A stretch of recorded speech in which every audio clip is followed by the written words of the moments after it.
So like I mentioned, and you may have missed it if you're just joining, please use the chat feature to put your name and where you're joining us from. So first graders, Bertha Hewitt, thanks for tuning in.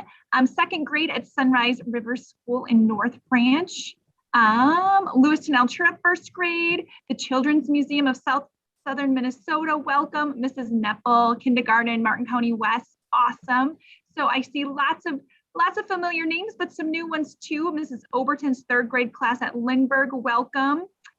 That's Little Falls. St. Rose of Lima and Roseville, welcome, welcome. Mr. Olson's fifth grade class in Rochester.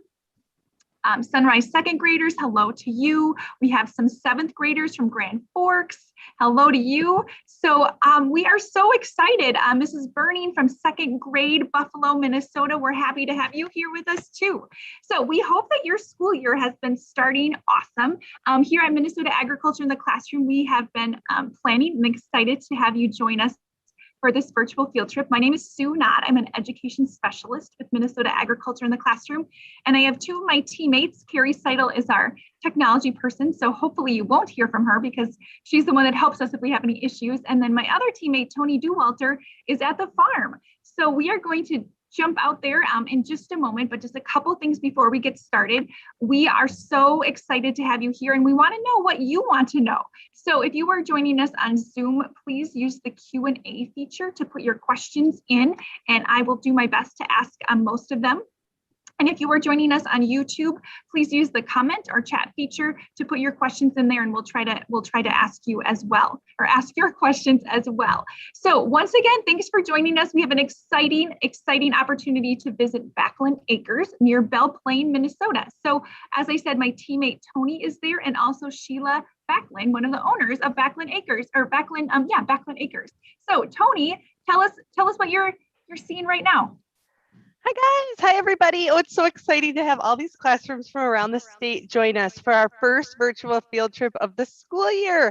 I'm so excited to have you all here virtually on the screen at Backlund Acres. I have Sheila with me who runs the farm here and there is so many things to see. So we're going to be brief with our intro, but I want Sheila to introduce herself and tell you how she got into farming. And then we're going to go around and see lots of different animals and some of the stuff behind me. So Sheila, tell us about you. Hi, I'm Sheila and we started farming 8 years ago. And my husband and I just basically started eating healthy when we lived in Shakopee, and I had never before grown a plant, like not even a house plant, never. And I decided to plant a little garden next to my house, and I basically loved it so much and became just fascinated with growing plants that it turned into me moving to a farm and starting working with animals and plants and all sorts of things. Awesome. Oh, great. Isn't that a fun story, guys? So now I'm going to move behind the camera. You won't see me anymore, but welcome. And I'm happy you're here. And I'm going to have Sheila show us, we're inside her greenhouse where she grows microgreens, which I think is a pretty cool process. So we're going to look at how that process works first before we head out to the animals. All right, Sheila, tell us what microgreens are and how you grow them. Okay, so microgreens are just basically a baby plant. And so I'm going to show you how I plant them, and then I'll show you what they look like when they're ready to eat. So these are radishes. You start with a tray of potting soil, and you take some radish seeds, and you just sprinkle them on the soil.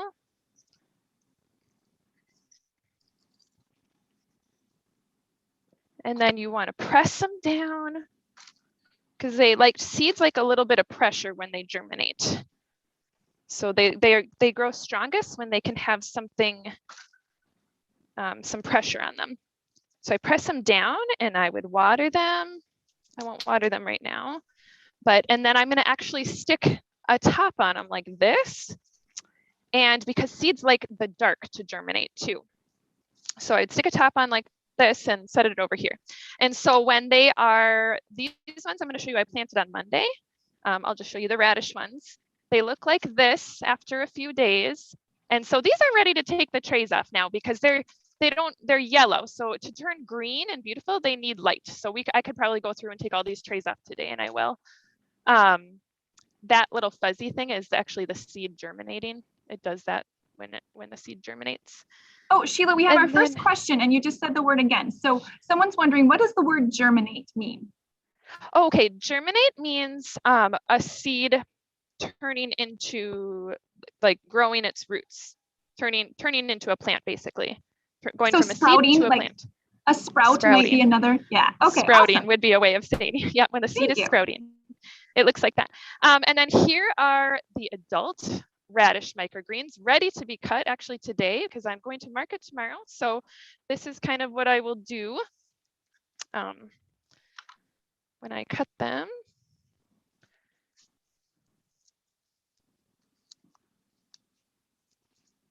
They just look like that. Cut off any roots.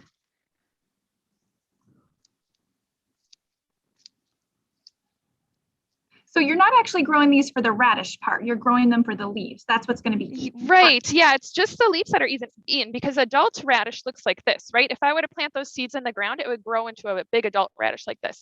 So I'm just eating the little greens, the baby greens that are on top.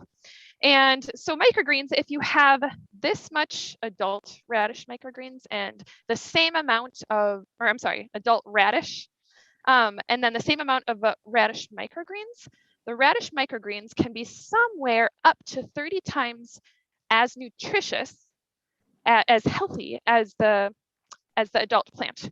So it's good news for any of you guys that don't like to necessarily eat vegetables, but we know vegetables are good for us.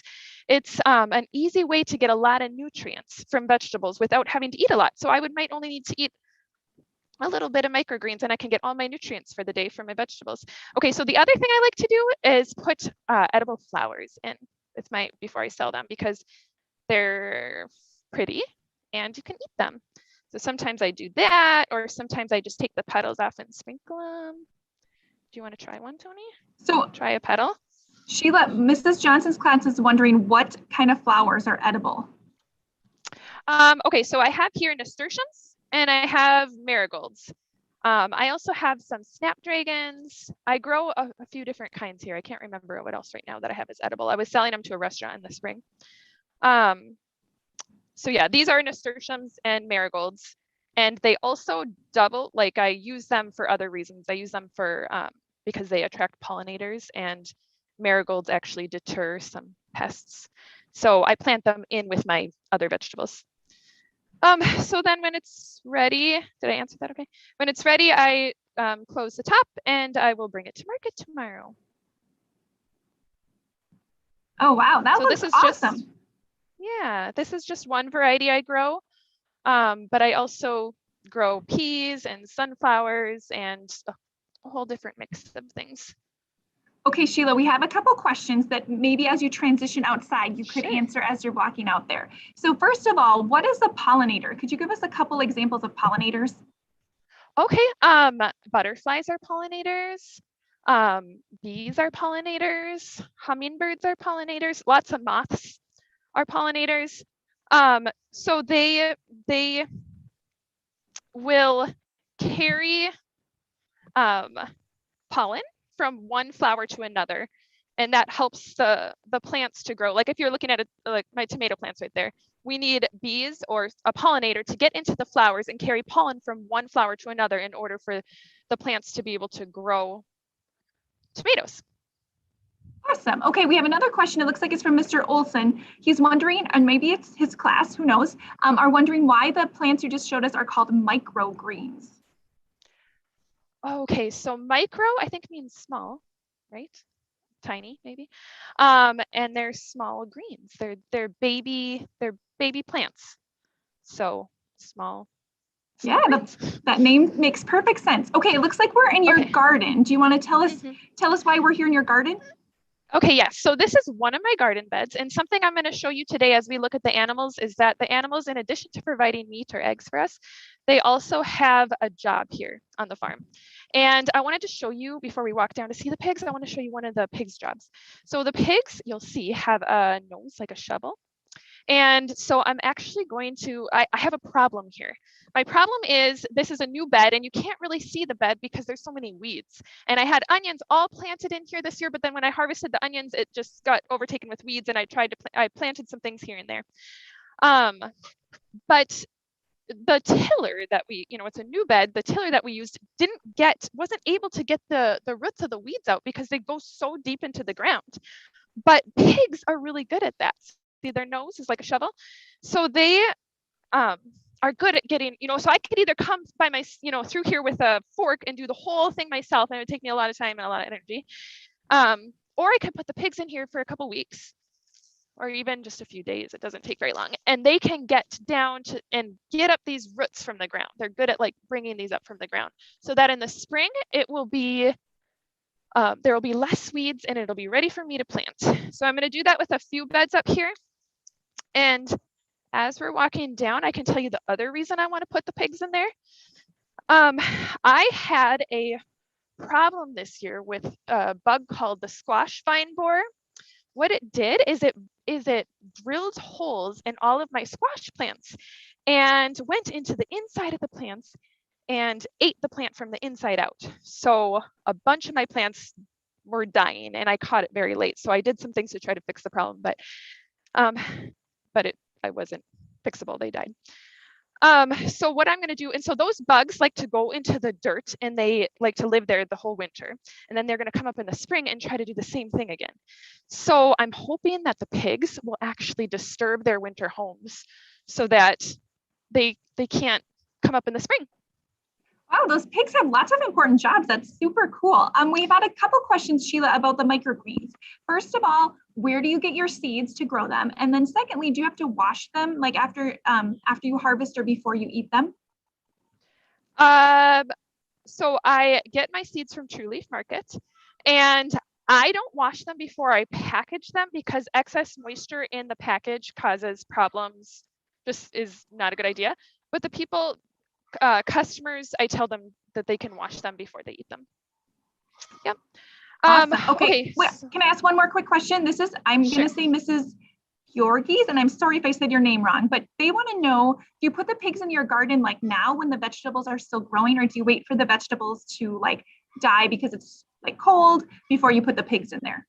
Yeah, that's a really good point. I will probably wait till my market is done and I'm done selling vegetables, and whatever vegetables are left in there, they can eat. So that's kind of a bonus too. Awesome. We're just in with my chicks right now. I have about 1,600 chicks on the farm that we're raising to sell eggs or to be egg layers next year. And we're selling most of the egg layers, but some of them we'll keep here to lay eggs. And I also raise, I was going to grab a chick for you, but they're kind of running away from me. I raise animals for another farmer too. So yeah, they're scared. It's their job to be scared of, animals do better here if they are scared of humans. So you have 1,600 chicks. It looks like they're different colors, like some black and some yellow. Are they particular breeds, or you just have a mixture of different chickens? They are different breeds. Yeah, and they're just a mix of breeds. I don't know the names of the breeds right now. I mean, I could probably think of, yeah, you want to bring a kitty? I could probably think of the names, but yeah, they're just different heritage breeds that people generally like to buy, and then they are good at laying eggs and they're also good at surviving. Here we try to raise breeds that are good at living outside. So they're good at surviving from predators. They're good at foraging, and they just have really good survival instincts. Okay, I have two questions for you, Sheila. Mrs. Overton's class wants to know, why are the pigs such good diggers? What do they do to dig so good in the garden?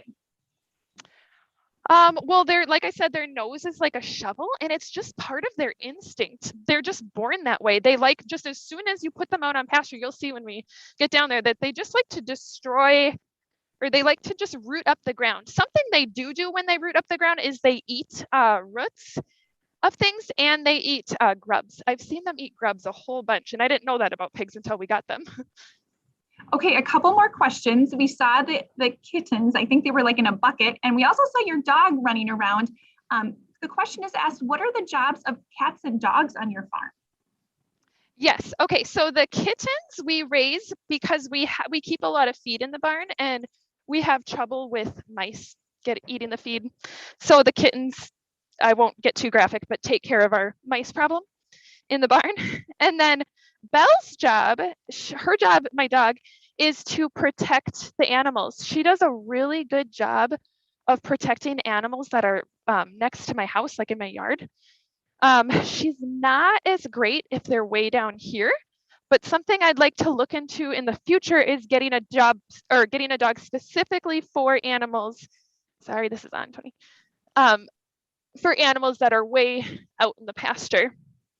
I want to make sure that they can be trained properly, that the dog can be trained properly to do that though before I just buy a dog.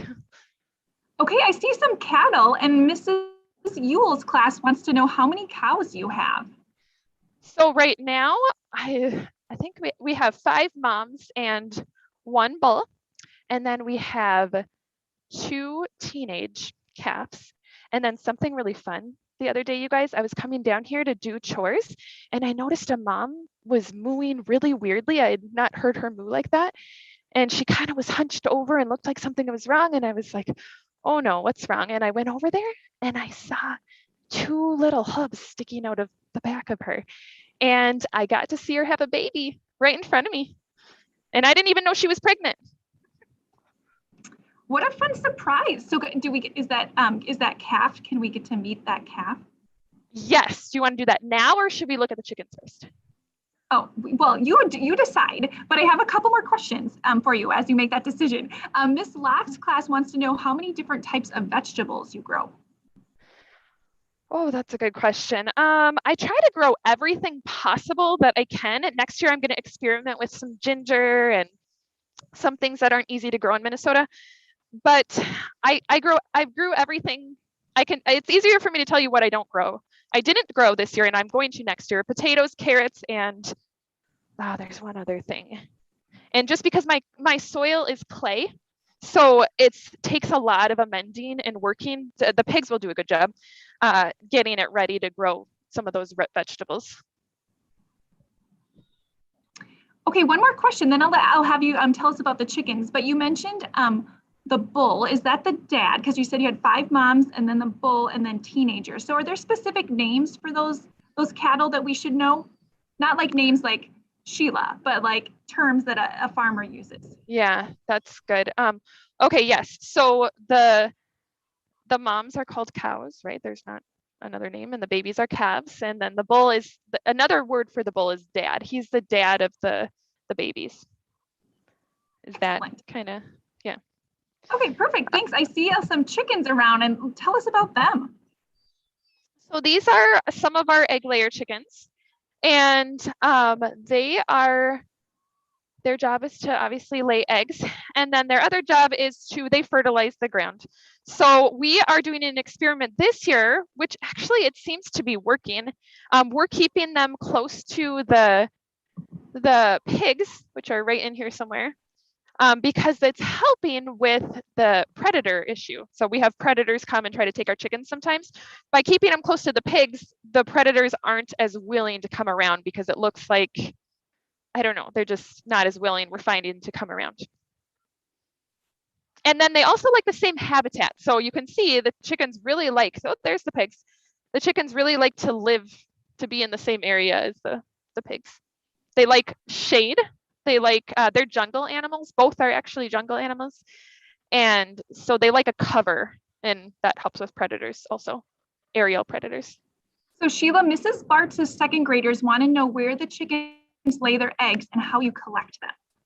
Okay, so yep, here's my mobile coop. It's on wheels, we can move it around. And they have nesting boxes in here, and I can grab an egg for you guys to see. So they're just kind of starting laying their eggs for the day. So there won't be a ton, but I'll try to find a colored one for you to see. Let's see.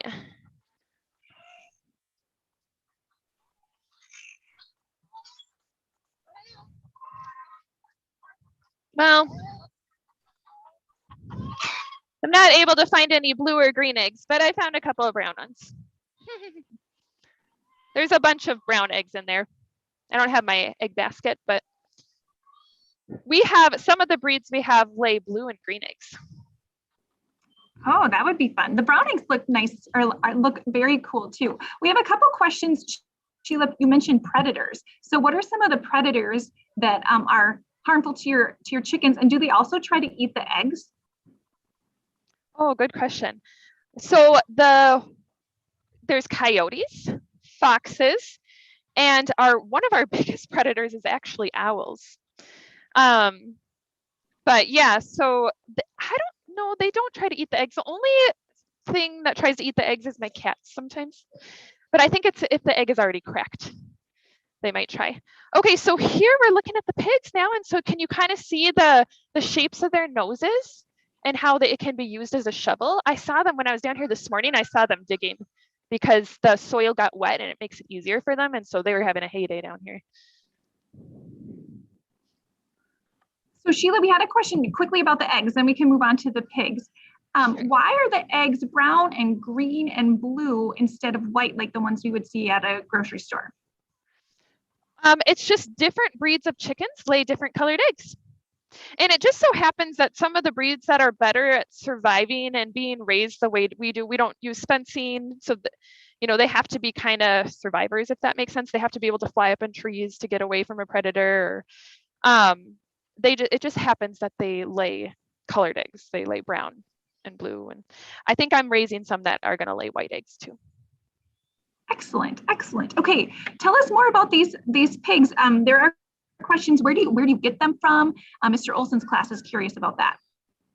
So we get pigs from from someone who that's what he does is he has mom and dad pigs and he just breeds the pigs and he has babies every spring and he sells the babies. So he sold us 24 babies and we've been going through him for a few years. He raises heritage breeds. And yeah, so that's his job. So we don't keep a mom and a dad and raise our own babies here. We get them when they're probably about this big in the spring, after they're done eating milk from their mom.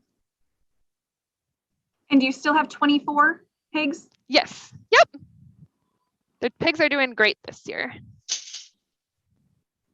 And you mentioned that their job is to help with the soil, to dig up the roots and eat those squash vine borers. What else do they do on their farm? They provide us meat. So they will be, we will sell them to customers starting in about a month, but all the way through December. They're pre-sold and we will sell them as like a half or a whole pig, and the customers get them already cut up. So they'll take home a box of meat. So it'll be pork chops and bacon and ground pork and all the different pork cuts. Just be careful, Tony, because I think this is on. I just don't want you to get hurt. So I have two more questions. Mrs. Yule's class wants to know, how do the pigs get along? Do they get along well with humans? And Miss Davidson's class wants to know why you have so many chickens. Okay, so the pigs, they are a little wild, meaning like they get along with humans, but if I go in there, I feed them, so they'll be happy to see me. I think, but sometimes they might get scared of me, and that's okay. We kind of want our animals here to be not so friendly, because then if a coyote comes when they're this big, and wants to prey on the pig, we want the pig to be scared of it. Does that make sense? So yeah, but sometimes they do come up and I can touch them. Maybe they're just nervous with the camera and stuff. And then the reason I have so many chickens is because I have a lot of customers wanting eggs, and I actually don't have enough eggs right now. So I'm gonna probably double my chicken amount next year. Other chickens we raise here in the spring, we can start walking over to the cows if you guys want. Other chickens we raise here in the spring are for meat. When you eat chicken, like chickens lay eggs, but they also give us meat, right? And so we raised 1,600 meat chickens on this pasture the same way with no fencing, and they were able to kind of go wherever they wanted, which makes for a little bit of chaos, but it's okay. So as you're walking, Sheila, another question from Mrs. Yorgi. She wants to know, or her class wants to know, do the chickens lay eggs in the winter? And do they do that in the same trailer that you mentioned or that you showed us before? Yes, they do lay eggs in the winter. And their production slows a little bit. They don't lay as many eggs in the winter because it's cold. We take that trailer, and since it's on wheels, we can move it wherever we want. So we move it up into the barn where they can have more shelter from the snow and everything, and put up some kind of fencing in there for them, so they can come in and out. So so we try to give them as much protection from the weather as possible. So here's another question. Do you have any horses on your farm? We have a pony. I don't know if that counts, but yeah, he's over here somewhere. And here's a question. I think we're walking back to the cattle. How often do the cows have babies? Once a year. So they are pregnant for the same amount as humans are, 9 months. And so almost every year, mom cow will have a baby. And we can come look at this baby right here while we're talking.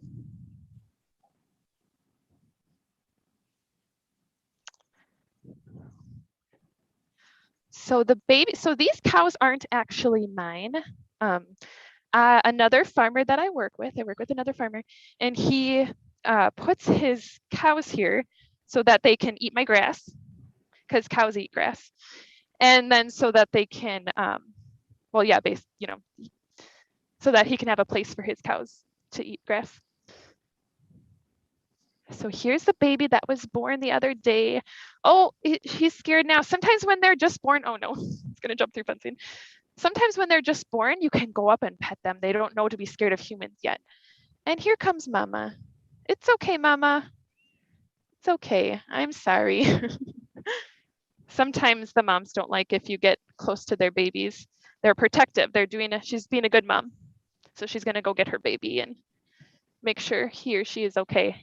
I haven't gotten a chance to look if it's a boy or a girl yet. So a question has been asked, Sheila, do you feed the cattle other things besides grass? Nope, these cattle are 100% grass fed. Cows are ruminants, and so they really do well. Their stomachs are made to eat grass. They do really well when they can eat grass, have access to grass. And in the winter, they eat hay, which is really just dried grass. Excellent. So how big, here's a question, how, like that mama cow that we just saw, how big, like how much might she weigh? Oh, I would guess 2,000 pounds. I don't know for sure. That's just my guess. I think that's a pretty good guess. Questions about other things on your farm. Do you have any sheep?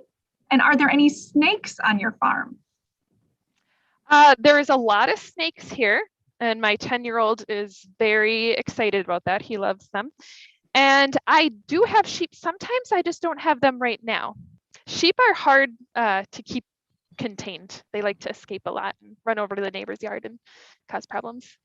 So here, another question. What is the name of your pony and what is its job on your farm? So Tenderfoot is his name. Do you see him? I don't know. Oh, he's right there. There he is. And this is probably the one animal here that doesn't have a job. He was a gift to us.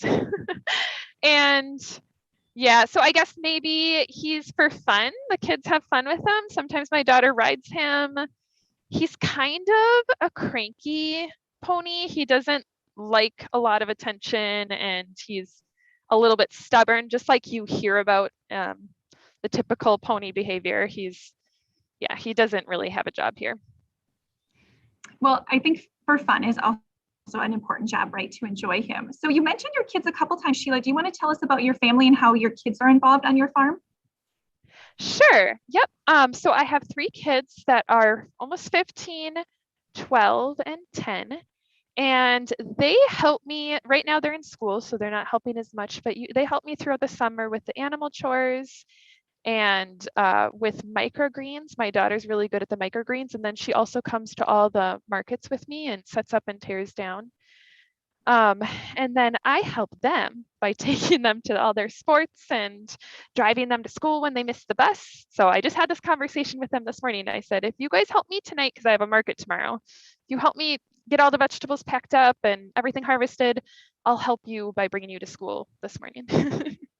That sounds like a fair deal to me. So we're getting close to the end of our time. It just flew by, but I have two kind of final questions for you, Sheila. What is your favorite part about being a farmer on Backlund Acres? My favorite part is getting to work outside, having my job be, where I get to be outside every day. That and then just being plants. I really enjoy growing plants. I just love it. That sounds super. I can tell you love it.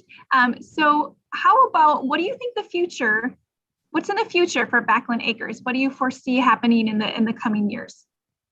Well, part of my plans for next year is I started this year kind of working together with some other farmers, but I want to expand that. And I'm going to have a larger CSA next year where I work together with some other small farmers who do what I do to just be more efficient. And I just like the idea of working together. So just kind of, that's what I see in my future. And then also I have a co-op here of people that come out each week to work, and then they get to take home their vegetables. So it's family. So a lot of times it'll be like mom and her kids take home their vegetables and meat at a discounted rate. So I want to continue with that. It was successful, and I want to kind of maybe expand that a little bit, but just the idea of people working together to grow healthy food. Yeah, that sounds great. If we have any viewers in the Belle Plaine area, I would say check it out. That would be a great family or maybe even a class project. So thank you for all of you classrooms and teachers and people for joining us today and getting a glimpse into Backlund Acres.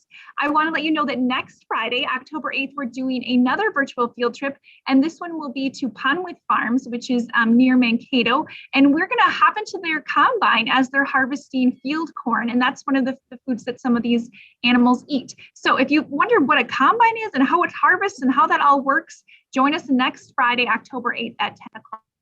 I also want to let all of you teachers know that our Ag Mag magazines, we have issues for each grade level, kindergarten through 6th grade. It's not too late to sign up for these. You can go to our website and subscribe or just sign up because they're free. And we have 2 issues, a fall and a spring issue for each grade level. So check out our website for those. And also don't forget to sign up for the virtual field trip next Friday. So thanks for joining us. Thanks again, Sheila, and have a great weekend. Thank you so much, everyone. They're saying thank you in the chat, Sheila. You are an awesome host. Okay.